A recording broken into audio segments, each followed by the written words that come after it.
SIR শুনানিতে ডাক পেয়েছিলেন রিষড়ার 85 বছরের বৃদ্ধ ধনঞ্জয় চতুর্বেদী। আগামী 4 জানুয়ারি ছিল শুনানির দিন। পরিবারের অভিযোগ, চিন্তিত ছিলেন। আজ সকালে রিষড়া মাতৃসদনে ভর্তি করা হয়, সেখানেই মৃত্যু হয় বৃদ্ধের। বেশ কিছুদিন ধরে অসুস্থ ছিলেন, বাড়িতেই শয্যাশায়ী হয়েছিলেন। তবে খবর রাখতেন এসআইআরের। দাবি ছেলের এসআইআর আতঙ্কে মৃত্যু বলে অভিযোগ।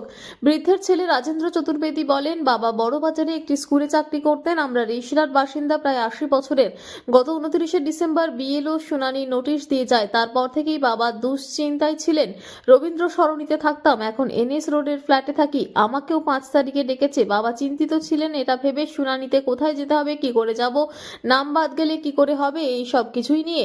নির্বাচন কমিশন বয়স্ক অসুস্থ মানুষদের হয়রানি কেন করছে বুঝতে পারছি না। আমাদের সব নথি থাকা সত্ত্বেও কেন শুনানিতে ডাকা হবে, প্রশ্ন বৃদ্ধের ছেলে। রিষড়া পুরসভার চেয়ারম্যান বিজয় সাগর মিশ্র বলেন, খুবই লজ্জার, এই বয়সে এসেও একজন মানুষকে ভারতীয় নাগরিক প্রমাণ দিতে হচ্ছে। রিষড়ার বিজেপি কাউন্সিলর মনোজ সিং বলেন, ওনার পটাশিয়াম ফল করেছিল, বয়স হয়েছিল, অসুস্থ ছিলেন। নিজের বৃদ্ধ বাবাকে নিয়ে রাজনীতি করছেন ওর ছেলে।